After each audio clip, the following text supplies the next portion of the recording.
बहुत समय पहले की बात है। आइसलैंड के उत्तरी छोर पर एक किसान रहता था।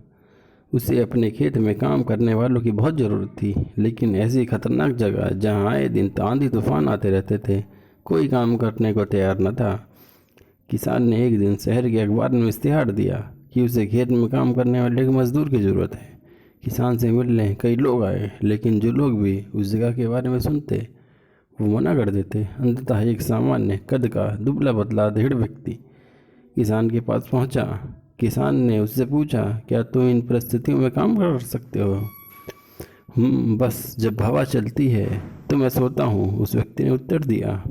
किसान को उसका उत्तर थोड़ा अजीब लगा, लेकिन चूंकि उसे कोई और काम करने वाला मिला नहीं, इसलिए उस व्यक्ति को काम पर रख लिया।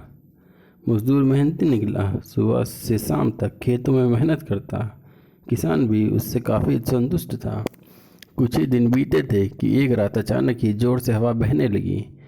किसान अपने अनुभव से समझ गया कि अब तूफान आने वाला है। वह तेजी से उठा, हाथ में लालटेन ली और मजदूर के झोपड़े की तरफ दौड़ा। जल्दी उठो, देखते नहीं तूफान आने वाला है। इससे पहले ही सब कुछ तबाह हो जाए, कटी फसलों को बांध कर ढक दो और बाड़े के गेट की रस्सियां कस दो। किसान जोर से चीखा। मजदूर बड़े और आराम से पलटा और बोला, नहीं जनाब, मैंने आपसे पहले ही कहा था कि जब हवा चलती है तो मैं सोता हूँ। यह सुन किसान को गुस्सा सातवें आसमान पर पहुंच गया।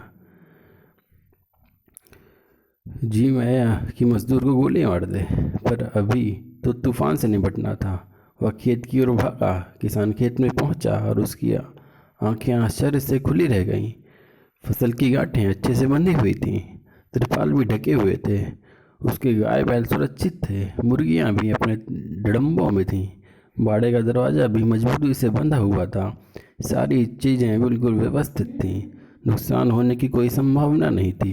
किसान और मजदूर की ये बात, जब हवा चलती है तो मैं सोता हूँ, समझ चुका था, और वह भी चैन से सो सकता था।